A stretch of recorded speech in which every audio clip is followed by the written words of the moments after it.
You're listening to Nakedly Examined Music, a podcast about songs and songwriters. My name is Mark Lintonmeyer. My guest for episode 239 is Adrian Sherwood, best known as a producer with a distinctive dub mixing style. He's worked with Ministry, Depeche Mode, Skinny Puppy, Sinéad O'Connor, Primal Scream, and a variety of reggae artists. You're right now hearing Movement in Space by Creation Rebel from their album Starship Africa 1980, which, as he will tell us, is not just a project that he came on and produced. It is his project. He has many releases, often just attributed to his record label On You Sound. He's a key member and composer for African Head Charge, a group we featured on this podcast.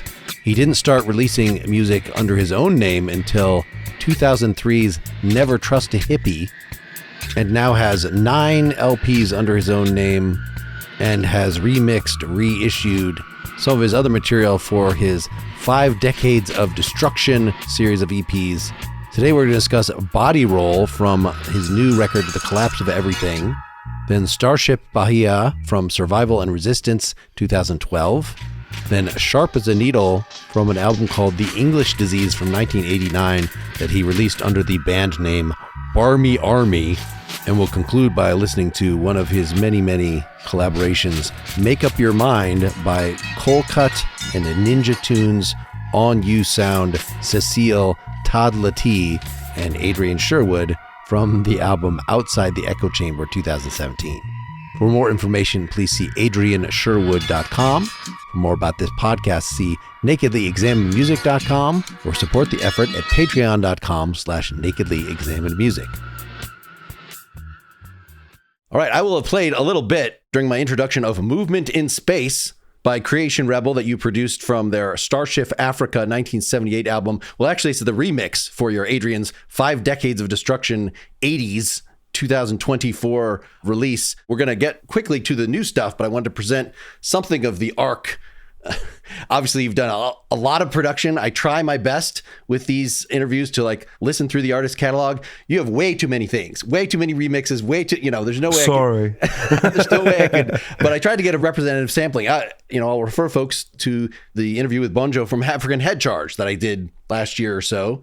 The regular listeners have heard a good amount of what you do sort of in support of other artists or, where somebody else initiates the song. Do you want to say a little bit about, for instance, this Creation Rebel thing, as it relates to what you're doing now? Well, this record actually came out in 1980, but we recorded it in 78.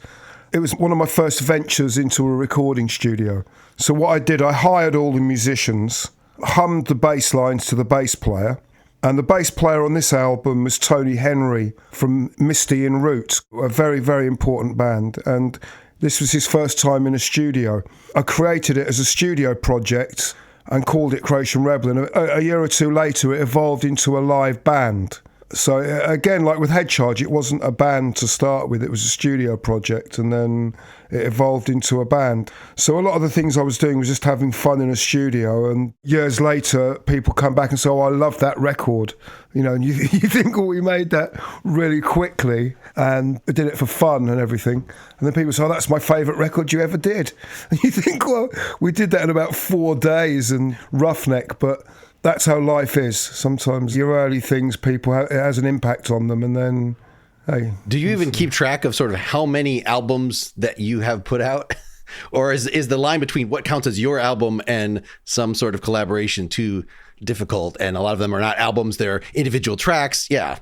How do you think of your catalog? Well, basically, there's the On You catalog. When I started, I was broke. I made that album for next to nothing, the Starship, and dubbed from Creation on those records. So I was at the time licensing records to other companies that I lost copyright on them, to companies like Cherry Red, who I won't speak about. I was making records really quickly, but I was trying to build a catalogue and get noticed. I think it's like any young musician now or producer, what your challenge is to get anyone to notice you even exist. And back in those days, when I was 19, 20, it was exactly the same. You're competing with these amazing records coming from America and Jamaica and all over the world, and you've got to make yourself stand out from the pack.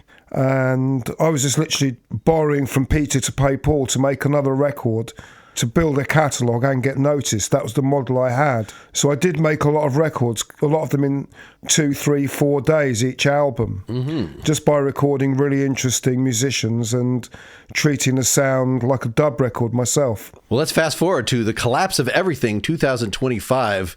We're going to hear Body Roll in a second here. Sounds very through composed.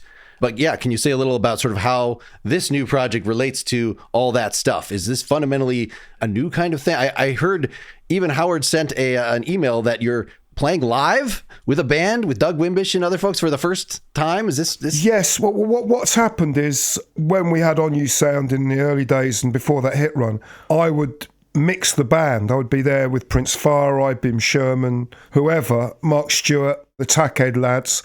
I would be the extra member of the band because I'd be doing very active physical live dubs from a mixing desk. Some years later, when I made Never Trust a Hippie, I kept getting booked. Oh, can you come and do a DJ gig? Can you do a DJ gig? But if your name's on the back of a sleeve, they don't know you. They know African Head Charge, perhaps, or any one of the numerous names we traded under.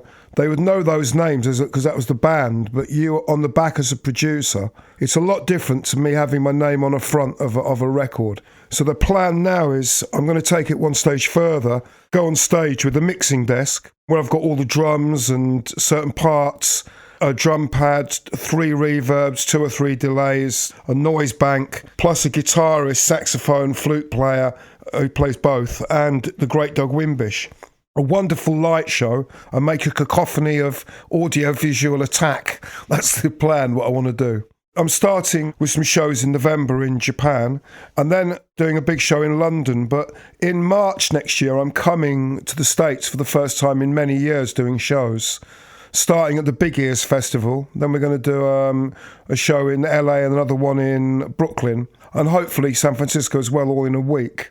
I'll be coming with my engineer, just the two of us, but with a really brilliant visual show. I'll have build a studio on stage and doing a live show. It's all economics at the end of the day. I'd like to do the elaborate full band show in the States, but I've got to build up for it because I haven't been there for so long, and also paying a very large amount of money to get work permits for my engineer and me, and it's very tough playing the States now from where we are. Well, can you say a few words before we hear it about Body Roll in particular, what folks can expect? Body Roll is one of the tracks from my new album, The Collapse of Everything. This features Alex White, who's an incredible, really great sax player and flute, and he's contributing a lot to the production we've been doing lately. And this is like a jazz-flavoured groove track with Keith LeBlanc, rest in peace, and Dougie on bass. It's a lovely little piece of music.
All right, so kind of a nice somber semi-accordion sort of thing before we get the lead. What sort of flute is he playing? Do you even know? It seems a little extra low. That's a weird keyboard that he's got. Okay, but so they ba da da da da da da. Okay. Yeah, it's a funny keyboard, and it was slightly out of tune, so we had to bend it and just get it in tune. But it had a really lovely little flavour to start the tune off. So okay, so that's that initial thing that we hear. Yes. When he eventually comes in with his the melody, the da da da da da da da. That's actual flute, though, right? It does sound. Yes, okay. It is. Yeah. All right. He's also layering with the saxes and things, or did you have other folks or samples for? No, that's Alex as well. And then we've got Bandola playing the guitar. And Mark's, I call him my little pet hippie. I love Mark. He's a Canadian and he lives near us. And he had a band many years ago called The Lucy Show, which I don't think many people remember, but it was a decent band. But he's a really good lad and he brings a real different sonic to the things for me. So the pair of them are great. Alex is very interesting. His dad was saxophone even, player in Dire Straits. He was a good player. So very good caliber musician and young. And it's good to, as you get older, surround yourself with some youngsters as well, with a bit of energy. How about the rhythm bed that you start off with here? Is this just all you programming? Or is there any actual drummer on this? It's the live track. That's Keith LeBlanc, who died last year. Oh, gosh. Yeah. He was a drummer in Sugar Hill, played on all those records like White Lines and The Message, and he played sessions for everybody. He was like a brilliant player. So the bongo layer, the little other things, is that overdubbed or is that also part of the live? I think Keith overdubbed that as a little touch to his own drums. The rhythm sensibility throughout your stuff seems pretty consistent. Obviously, as the technology gets much better, and a lot of that has to do with, your choice of reverbs and things like that. Are you generally choosing to work with a live drummer whenever possible, or what's your philosophy of this? It is all down to budgets and what I want to do myself, or what somebody perhaps might want me to do if I was producing them. But very often now, people, even with live musicians, tend to record to a grid because it's so much easier to manipulate it after. And I've worked with drummers like Style Scott, who we would never record to a grid, but he's so accurate. The movement in the tempo is so minimal, just absolutely brilliant. Keith, who played on this track, he's actually playing to a grid, to a click. Keith was a metronome man. He was one of those guys who was on the spectrum. He'd have different beats going with his both hands and both feet. He was an amazing, amazing player. To be honest with you, I missed from the old days when we did go in, it was just spend a while getting the mic set up to record everybody live, record it, overdub it and mix it, or record it a couple of times, tape manipulation. Those days, I do miss them. But where we're at the moment, there's all the blessings of all the new technology as well. If somebody said, would you like to record a band with a live drummer and great musicians, and we've got a really interesting project, I'd be, whoopee. because it saves messing about trying to tart up, something and make it sound good, for hours and hours. The easiest thing is just get the great musicians in, get everybody feeling they can create some magic, mic it up properly, record it, re-record it if you have to, and then, right, this is feeling fantastic, and then keep going till the very last stage, which is, finally my time to finish it off, perhaps with an analog mix, and that's producing live musicians. It's great. I like the marriage of both still. I'm not complaining. Yes, and an obvious thing, just the fact that the hi-hats are going emphasizing the hits, and the left hand being a little lighter about it, that an obvious thing that drummers do, but that at least last time I was seriously using drum machines was like 1989. So the drum machines at that point would be and that was kind of some of the appeal, was that it was inhuman in this way. Well, Keith was a master. He had a DMX drum machine when I met him in '84, and he was just killing on it. He did all those songs like Malcolm X, No Sellout, and all those other tunes. That was Keith made those records as well. And he was brilliant at programming drums. But up to that point, I'd never recorded. The first time I ever recorded a drum machine, I think, was '83. And prior to that, the 6 years before that, everything was live. But, you go back and discover some of the ancient drum machine sounds, and they sound really cool when you blend them in with what you're doing now. Take aspects of the past and future ideas as well. So to what extent on this are you, again, humming the things? I imagine the lead flute part is a melody that you came up with that you're humming. What about like the bass? My contribution writing on this one wasn't as much as on a lot of the other tracks, to be honest. But I did contribute to the melodies, and Dougie and I did the B-line. So certain tunes I steer from word dot, and other songs we work on together. I'm not a musician, and I never have been, and I'm not going to be. I'm more a person who hears something and wants to see it through. So on this album, because I'm calling all the shots, I got to do what I wanted to do, which is nice. So like these piano hits, is that you playing, or is that somebody else, or is that just programming? No, it's somebody playing. That's live in a nice studio.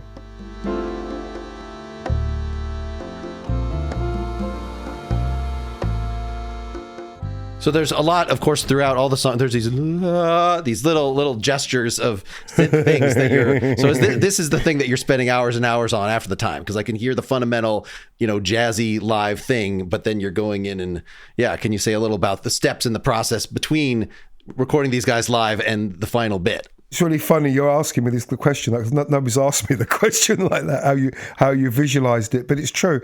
I look on everything as a picture. So if I'm trying to record, a pad, you want the pad to be a colour that you like. And if you want to bend the pad and weave it using equalisation or certain effects that I like, it's all a process of painting a picture. That's the only way I see it. So on that one, I think I broke the rhythm down and reintroduced the keyboard from the beginning in a different, in that section of the tune. And then I was spinning the drums a little bit, and then putting it, using a Grampian spring, and another one of my favourite effects, a Zen delay, and just warping the sound. The spring reverb? What's the Grampian spring? The Grampian's a spring reverb. The thing is with the analog, I've got all these great machines, and they make one sound. One sound, but it's a good sound. So I use it on lots of things, and then now there's some incredible plugins. There's so many brilliant plugins. Yeah, no, I can't be bothered to are you still doing things like, okay, I'm going to have this track come out of a little speaker and I'm going to mic it over here so I can get that specific spring reverb and sound of this. Are you doing anything like that? Or that's because then you have to get up from the keyboard, Well, I don't play a keyboard. So get it from the computer, I should say, the computer keyboard. Well, I don't operate the computer. Oh, I've okay. got my engineer who does it. So I'll talk to Matt about what we want to achieve. We'll do it. But I've got so much experience and I know what I don't want. So I've always got my ears open to a young musician coming in with a melody, and then you share some writers with him. And then you always push yourself to get something to where you want to hear it in the finished thing. But I'm using old machines here, really cheap, great ones as well as the expensive ones. A Grampian now is very expensive, but I got it for £50. It's worth a few grand now. But, there's wonderful machines like the TC EQ, the really old one. You can get it for about $100. And what I always like to do with that is overload the input. So drive a voice or a bass or a piano into it, turn down the output so it's completely overloaded, then EQ it into like a delay and a reverb, and you create some tortured sound where you're making the music almost bleed in a really healthy way. You're having it, if that's the right word. That's what I like doing. And then processing certain things using techniques of creating a play-off sound where you turn a tape over and record the reverb backwards and have it playing forwards, and then with your fingers move it and weave it in and out to create an ambience. That kind of stuff fascinates me still, and I still love it. And I know it will always sound good. So when I'm trying to get a rhythm to feel a bit more mystic or stuff, I'll be using a lot of techniques like that. This makes it less surprising that you mentioned doing an analog mix. So what does that actually mean for you? Is it like recording out to a tape machine of some sort? Basically, we've got lots of delays, lots of reverbs, lots of phasers, flanges, distortion boxes, some wonderful cinema engineering EQ stuff from the States. It's very hard to get now, that Langevin EQs and things, and then which gives you that King Tubby kind of sound. So you can't do that in a computer. You just can't do it. In the studio, we do all the preparation, the editing, tidying up certain effects. But then by the finished time, we spread 24 channels on the desk plus another 20 of returns for effects. And then I'll mix it with my hands. So when you're mixing it with your hands, is it capturing at least so you don't have to redo it? Is there some sort of digital connection, or you just have to do it again? No. Okay. You do it again. So what you do, it's my time then, so there's no musicians around, everyone's done their job. It's just me and my engineer together, and then... All right, so you do have four hands. You don't have just your hands. No, I'll be mixing it. He'll be running the computer to store it. So what I'll do, I'll maybe do 3 mixes. Mm-hmm. I'll do one mix, not straight, but, where I'm dubbing it and affecting it. Then I'll do 2, maybe 3 more, which get more and more drastic. Then I'll listen back to them and say, okay, I like the intro of the first mix or the third mix. And then I like, as the main mix, I really like mix 3 or 4, but I like this bit of that one, and I'll just edit them together and make a picture. But very often I might just use one mix. It just sounds, oh, well, that one's just perfect from beginning to end, because you don't want it to feel too jerky, I guess the fact that you have unlimited channels makes it a little easier. I'm just thinking back to using a 4-track in the early 90s. We would use one track for so many things that would be maybe 3 or 4 of us just, kind of going, it's like a choreography. It's like a dance routine. Okay. When we get to the chorus, I'm going to inch up a half a decibel to get this right. Yeah. And you're gonna, try to just get it right once. And I was so excited to I have a DAW, and I can just sort of do the mix bit by bit, and then it is, redo it as many times as you. But it sounds like there's something essential to your creative process that rules out that kind of mechanization. Well, I like things being slightly unbalanced, just off, leaping out at you. So I always try and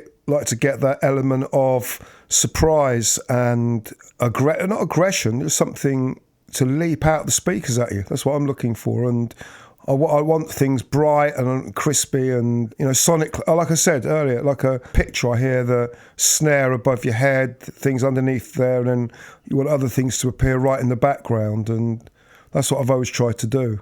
Let's stop for some ads. This episode is brought to you by Square, your favorite neighborhood spots run on Square. I want to talk to you about record shops, the place where you go that still has vinyl, the place where you might even still buy used CDs, not because they're not on the streaming services, but because you wouldn't think to look for them. These browsing experiences have, for me, been absolutely formative in all the places I have lived. They make the neighborhood a cool place to be. There's a good chance that your favorite band only exists because there was some record shop that these guys hung out at. I'm thinking of Husker Du in particular as one of my favorites. A place where people could bond over music in a physical space. These places become an extension of your home, and when these neighborhood businesses thrive, the whole neighborhood thrives. They, of course, need your support, and if you spend money in the neighborhood, it stays in the neighborhood. So I want you to take this ad as an excuse for you to go support your favorite local music listening spot. Have yourself a day in the neighborhood. Square is a proud partner of more than 4 million neighborhood businesses around the world. You can go to square.com/go/NEM to learn more. That is lowercase NEM. But before you do, go support your favorite neighborhood spot. You'll be happy you did. Let's get a second song out there. One of your most popular songs, at least according to Spotify, your Starship Bahia. Bahia is a place in Brazil. Okay. Bahia from Survival and Resistance 2012. Yeah, you want to say a few words about this, the palette that you were using for this and the time you were recording this before we hear it? Well, this one, I'd got invited to go to Brazil. I'd not been to Brazil before, and I met some great musicians out there, Simone Sol and Guilherme Arantes, who kindly played the piano on that for me. He was the piano player. He's like a legend in Brazil. And because I'd done the album Starship Africa, so I thought we'd call it Starship Bahia because I used the same approach with some backward mixing techniques and things on it. I think it's a beautiful piece of music.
So you've kind of answered my main question with this whole thinking of things visually, because I found this one much more frustrating than the last one to try to take notes on the arrangement, because there's so many little like characters walking past that, okay, I know there's a delay involved with this somehow, but it's some sort of low vacuum cleaner noise. That there's a lot of identifiable characters.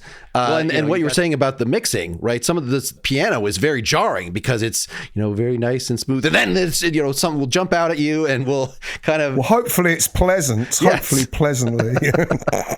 Yes. That's a, overall very cool vibe. So this is still based around a reggae thing, to the point of the timbales.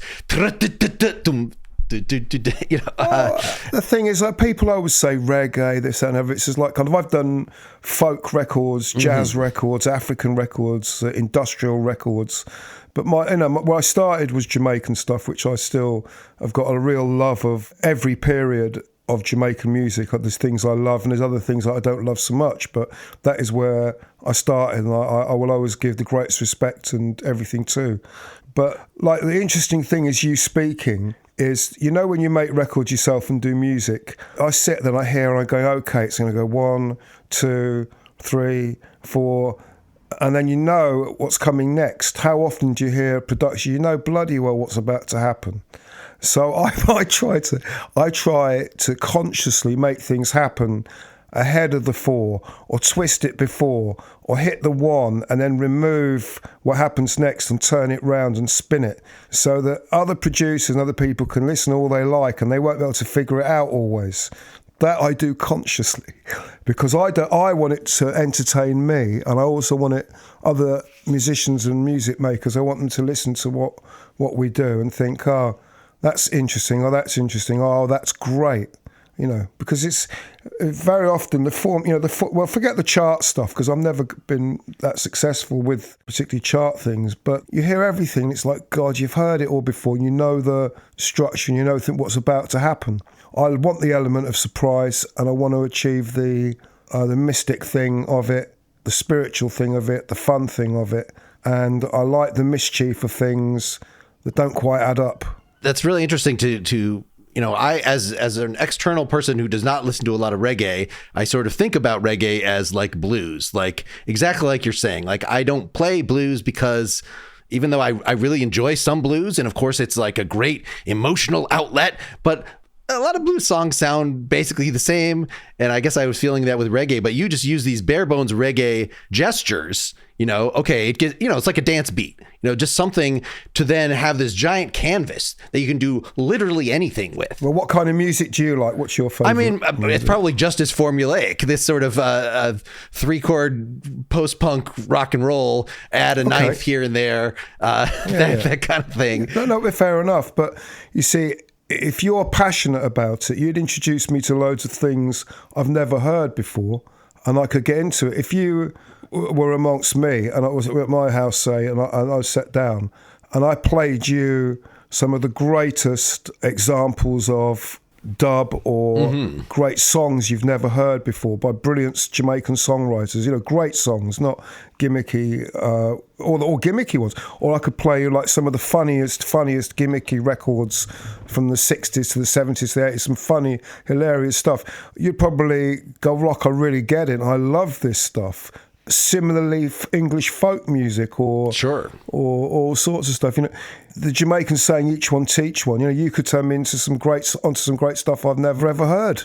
There's so much wealth of music, but with what my reference points on it, they're all based in some, in my opinion, very healthy production houses globally. I love things from the States that are nothing to do with what people might think I've used. I was always interested in oddball things, from Link Ray to The Residents to, on and on and on. There's bits of this, bits of that, Captain Beefheart, The Cramps. I liked all sorts of things early on, but I wasn't obsessed with them. I just like, oh, that's cool, because my mates were playing them to me. I didn't discover them. You always, someone in a record shop or a friend turns you on to something, and I could go on, but my starting point was a lot of the, Tamla and James Brown and things when I was a schoolboy.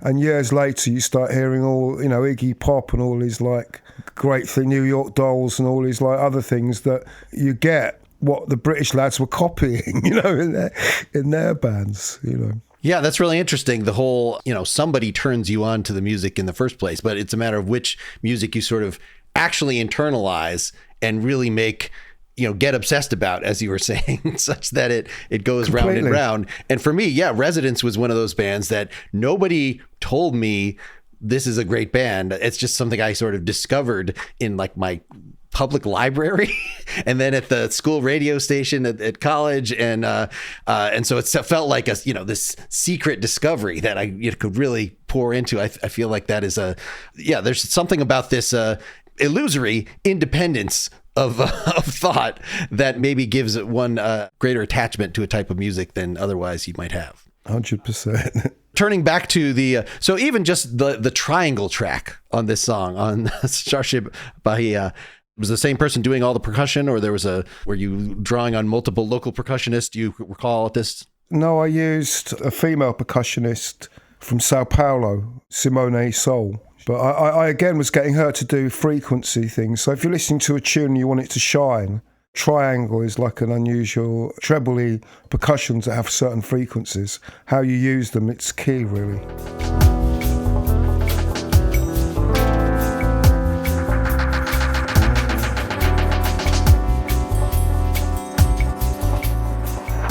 It's this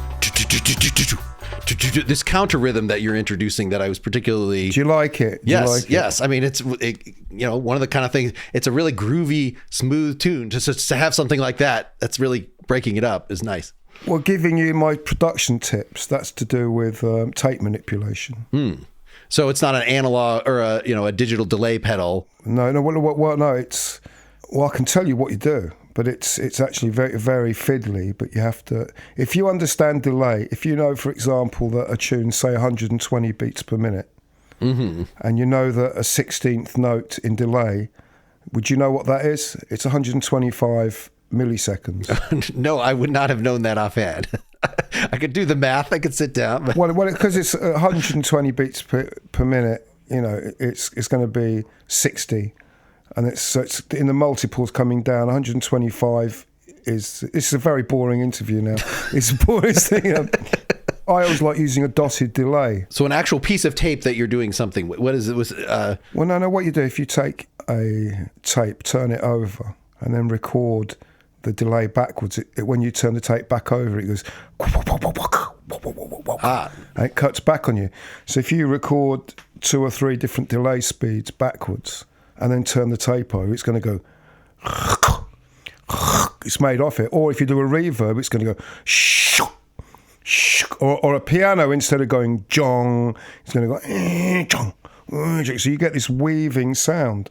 So using backward, reversed, swept, EQ, moved, reverbs and delays, it's a little bit fiddly, but that's what I've been doing for 45 years. For years. That's one of my little tricks, but it sure makes the most interesting rhythms. You can hear examples of it on the new album, The Collapse of Everything, on like Dub Inspector, for example.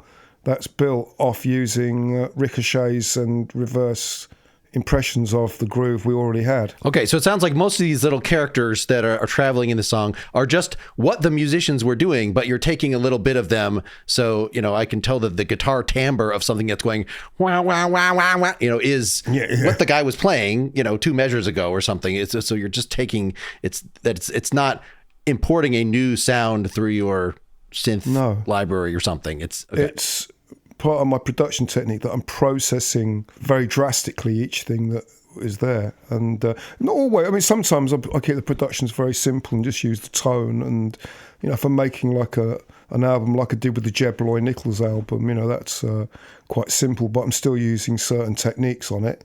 But it's not appropriate to do on everything. So.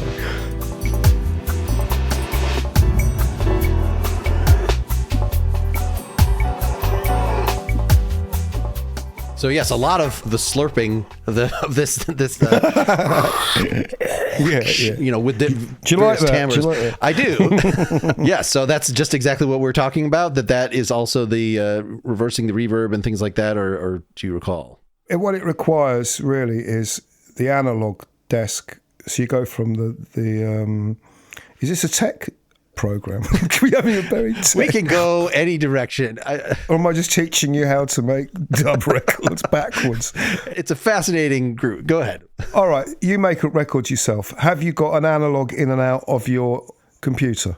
Probably not. I definitely have out buses, but I have never used them ever because I don't own any pedals that I think, this is such a precious sound. But that's pretty much all I own in terms of analog effects, are these things that I bought in high school, in college, that I maybe will still use on stage, but I'm not going to I'm just going to use the digital plug-in for. Well, all right, if you're using just the digital, all you do is play your rhythm backwards.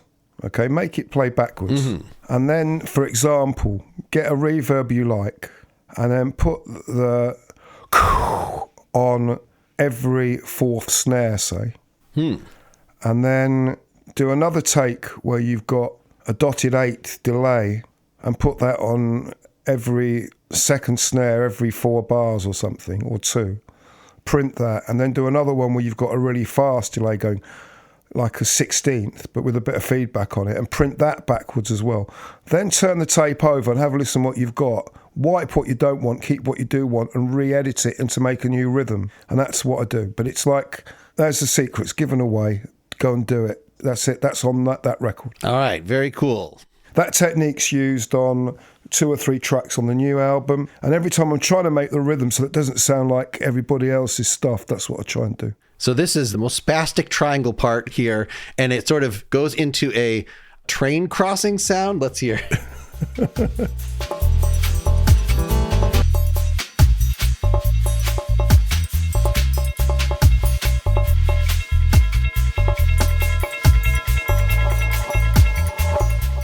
Yeah, any thought about that sequence there? Same way.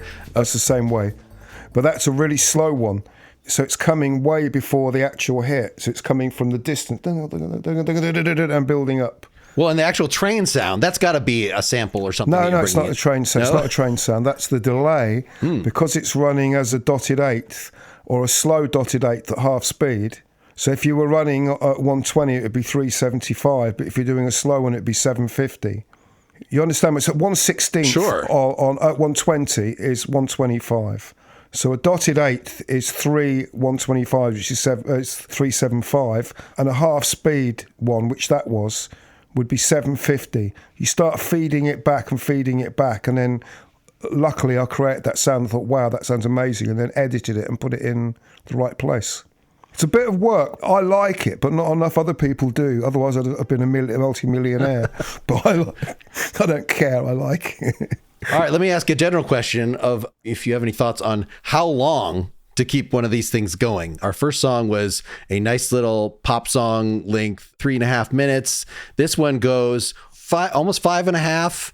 Yeah, when I was talking about African Head Charge, he was like, oh yeah, what he would send you, what Bonji would send you are these 10, 20 minute, these long drum jamming sessions, and that you're deciding what counts as a palatable length. Well, it doesn't. I mean, they weren't all made like that. Okay. I can tell you. He sent me a couple of things from Africa on the last album. The other records we made in England, and we just build them a different way. But each one's made a different way. If he had some ideas, we'd work for his ideas, and we'd get him to manifest percussions and beats on the ideas that I had for other things. I didn't take hours of things and edit them down. I think, Starship Bahia benefits from being very long because it's a very tripped out, Smokey Bear type track. Other tunes, you don't want them to be too long. They get boring. Well, how about this one? Is it just sort of when the ideas have run their course and you don't have it, then it's, or is there a 7-minute version of this or something? Do you recall? No, I think that was the length it was recorded, and it just seemed very appropriate. We just built it into that length, maybe extended it, and then kept adding little colours to get it to that. But that's a great track, that Starship Bahia. It's a very good track. All right, well, let's get the third one out. And this one I picked sort of arbitrarily. I had something else picked from one of your actual compilations, one of your collaborations. But then I ran across this Barmy Army 1989, The English Disease album. And I picked this Sharp as a Needle. I just thought this whole record was a very strange experiment of overdubbing football chants. Yeah, can you say a little about the record and this song before we hear it? The English Disease was a term used for the football violence that was going on at the time. Not just the fact that people really like football, and that's the English disease. It's the violence. No, it was actually Thatcher, the right-wing politician who destroyed lots of the government-owned things we had, like the railways, the healthcare, everything. She was responsible for trying to privatise everything. She also really didn't like council estates where people lived together, and she didn't like football because of the violence. And the term, the English disease, I named the album The English Disease, and the Barmy Army was our football team, West Ham's, with the Barmy West Ham Army. So I did it for fun. But the track was a tribute to a great player and later manager of Liverpool called Kenny Dalglish, a Scottish player. And that track, I was building it, and weirdly we made that rhythm, and it's Starl Scott on drums, and it's Al Jorgensen from Ministry playing the bass and the keyboards on it for me.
Wearing number 9, attacking as we want, the referee to Clive Thomas, the man who was involved in that controversial incident. Dalglish, ball a little bit too far, but it's there. Oh, beautiful running net by Dalglish. Dalglish at his best. Dalglish, sharp as an eagle. Three strides, bang with his right foot. Liverpool one behind, equalised, they've now forged ahead.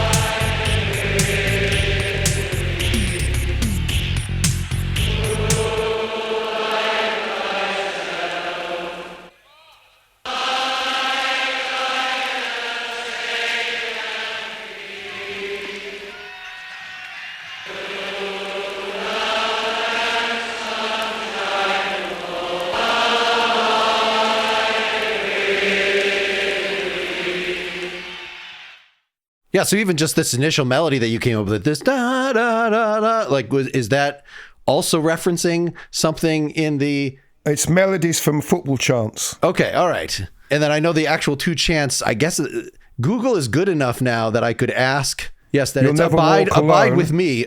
You'll Never Walk Alone. I picked out partly because that was also used in a Pink Floyd song. But Abide with Me, I would not have been able to tell what are they singing exactly. Yeah, it's a hymn. Did you do these recordings of people at football games yourself? I had a collection of vinyl of football recordings, and I thought we'd use that and the Kenny Dalglish one. Liverpool's song, as you know, is You'll Never Walk Alone, which we used a bit of, but Abide With Me was one they used to sing at the National Stadium every time there was a cup final. I just thought it would be quite rousing, and it was a tribute to a great player, even though he wasn't one of our players. He was a legend. So. It is really interesting. I mean, I know that, in American football games or sports games, there's maybe it'll be We Are the Champions, a Queen song. It'll be something from the last century. I don't know if in our history people are singing hymns at these games, but it seemes like you have a much... Back in those days, they used to sing some like really outrageously bad things. I took my American friends to a game, Doug Wimbish and Bernard Fowler. Do you know Bernard? I'm familiar. Bernard sings with Mick Jagger every day. He's Mick Jagger's lead backing vocalist for the last 35 years. And he sings like a bird. He's brilliant. I took him to West Ham Millwall, who are arch rivals. They hate each other. And he said he'd never been to anything so hostile in his life. You got 45 minutes, the West Ham fans singing to the Millwall fans, "You'll never make the station. You'll never make the station," over and over again, saying to them, when you get out of the ground, we're going to ambush you and you're not going to get to the train station for safety. And about 2,000 police. That was the hostile environment at the time at football games that heralded the English disease. So when they're singing Abide With Me, a religious hymn, is it with that same sort of aggression? They stopped singing it by the 80s, but going back to the 50s and 60s, they used to sing it quite joyously. It was... Okay, so that's when this vinyl collection is from, before when you would be going... Or was this your childhood that you're displaying? I've got a wall full of spoken word sound effect records. Every time I went to the States, I'd pick up things, or Italy or Japan. I've got a collection of Japanese. So I really am obsessed with getting them and then playing them at the wrong speed, very, very slowly, and taking things off the records. So one of the sample, the glory, glory, glory, are you just sort of listening around for, I could use that at some point in the future. I will just make a note of where that is. Well, that was probably recorded off one of the records as well, that had a commentary on it. And I just probably got the glory, glory, and just thought it would be amusing to put it in. And these, when we finally get to the football announcers at the end, is that also from the archive stuff, or is that newer? I don't know enough about the players they refer. I just stole it off a record. Okay. I just took it off a record. So this is not, a specific game praise, something that you were attached with. You were saying the whole thing was a tribute to a particular player? Yeah, called Kenny Dalglish. I don't know if you remember, there was a great British DJ called John Peel. John Peel helped me and lots of other people get our careers going. He's an incredible influence. And his favourite team was Liverpool. And when I put that record out, he played it almost every night on national radio. He loved, that was his favourite record that year. So this seems pretty clearly a drum machine that you're playing on this, right? Is it? No, that's live. That's Starr Scott drumming. That's live drums. Check it out. You'll see it moves. It's live drumming. I mean, at least it sounds like he's playing electronic pads. It's a syndrome. It's a syndrome. Okay, yeah, yes. It's an electronic drum. But the rest of it, the foot drum, everything's all live. I recorded that at Southern, and I've been working with Al Jorgensen on an album, and we recorded that a couple of years before your copy. It came out as a 10-inch in about... Must have been 86, that record first. I think the internet told me 88, but maybe there was a version before that as a single. I think there was a 12-inch. The album was 88, I think, but the 12-inch came out first. And I'd been working on an album called Twitch with Ministry, and then he had his Fairlight, and he played on that record as well. Okay, so Al's playing keyboard bass. Yeah.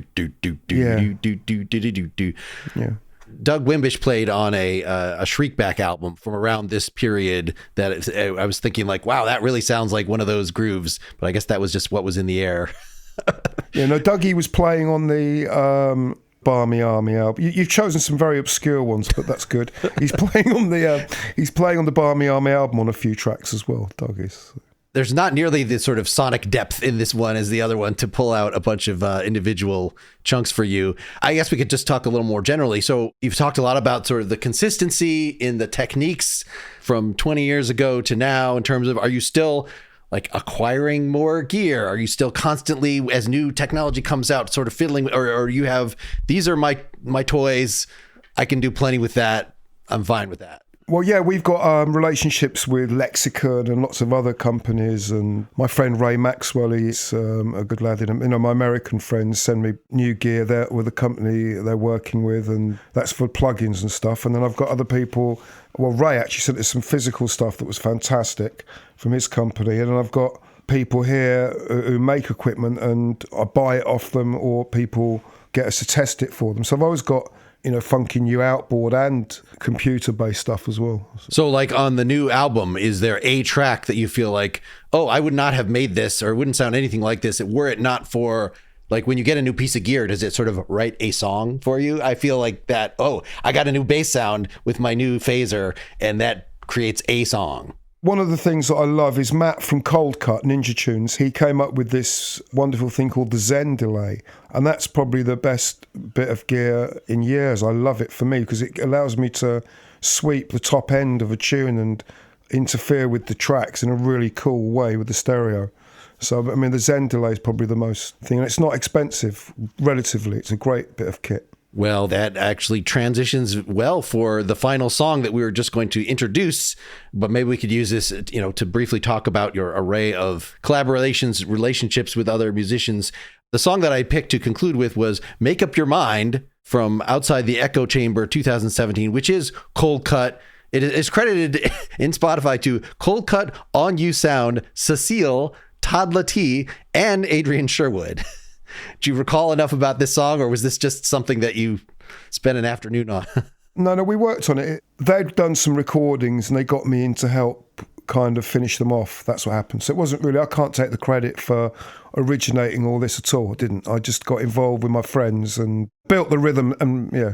Yeah, tell me a little more, because it seemed clearly like, okay, this is a song that somebody actually wrote with a melody, and to just give the folks an example of what you do when that is put in your lap, a really nice vocal-oriented song that you then did this rhythmic stuff around. Do you have any specific memories or things to point out? Well, we were trying to make a kind of sound system-y type record with vocalists, so we had the Great Roots Maneuver and some other guests. And this track here, this young lady had a really nice voice from the Caribbean, but she wasn't Jamaica. I can't remember what island she was from. We just went into it, with our hearts and did what we thought was appropriate, really. I know nothing about Cold Cut and his other stuff. Is his general approach pretty much like yours, that he is also a producer? How does he initiate? His name is first, at least, on it. Cold Cut was two guys, John and Matt, and they also started Ninja Tunes, which is one of the most important labels in Britain. They own that. But they're dear friends of mine from the beginning, and they just asked me to work on that record. I got a little bit of glimpse of this through talking a couple years ago to Mark Stewart, who I know you've worked with, you mentioned earlier. My very, very dear friend. Yeah, I miss Mark a lot. And I didn't realize until this morning, until I was looking this up, that he had passed away a year after I talked to him, 2 years ago. Very sad. No, he was one of my best friends. We made that album, Learning to Cope with Cowardice, is one of the best records I made. I love that album. All right. Well, I will link folks to hear one of those collaborations. Yeah, he had a really interesting, again, I pictured this electronic scene as people huddled around computers and talking to him and then talking to you like, no, that's not how most of these sounds are made. It's a whole different world. Very interesting to me. Well, thanks so much for talking. Anything you want to plug? Anything? You're obviously the new album, and you got your shows coming up that we'll link to. Just hello everybody, and it's good connecting with all our friends in the States, and maybe make some new friends. But the new album, The Collapse of Everything, very proud of it. Check it out, and hopefully I'll get to see some of the people who listen to this show in March period, when we'll be doing Big Ears and a show in LA, and also I think Brooklyn as well, and hope maybe San Francisco as well if possible. We're coming for our first visit in a long time, doing like a live dub show, and look forward to it very much. What are you working on right now? What is the next thing after this? Well, I'm currently in the studio doing a collaboration between On You Sound, which is us, and Nightmares on Wax. which is a celebration of an album they made 20 years ago, which will be coming out in about March to coincide with the big show at the Albert Hall, which is a big venue in London. So, fantastic, George and the crew, and that's what we're doing at the moment. All right, excellent. Here is Make Up Your Mind. Thanks, Adrian. Thanks for having me on your show. It's been great. Long time, girl, I've had feelings for you. I know it's been hard what I've put you through. I've only been thinking about myself. I never intended to hurt you, been with someone else. My heart is yours and I'm here to let you know. Keep holding on, baby girl, don't let go. Oh, I wanna love you, girl, I don't wanna fight. Just wanna love you, won't you make up your mind? Whoa, whoa, whoa. I wanna love you, girl, I don't wanna leave. Just wanna love you, won't you say it's for keeps? Whoa, whoa, whoa. It's been a long time, girl, I've had feelings for you. I know it's been hard what I put you through. I've only been thinking about myself. I never intended to hurt you, been with someone else. My heart is yours and I'm here to let you know. Keep holding on, baby girl, don't let go. I wanna love you, girl, I don't wanna fight. Just wanna love you, won't you make up your mind? Whoa, whoa, whoa. I wanna love you, girl, I don't wanna leave. Just wanna love you, it's for keeps. Whoa, whoa, whoa. Girl, if you love me, love until end. I tell you them outside it and me got that torrid. Within me none of it and it that fancy sin. She say me want a girl, tell me vulnerable. My heart is yours and I'm here to let you know. Girl, keep holding on, baby girl, don't let go. So I wanna love you, girl, I don't wanna fight. Just wanna love you, make up your mind. Whoa, whoa, whoa. I wanna love you, girl, I don't wanna leave. Just wanna love you, say it's for keeps. Whoa, whoa, whoa.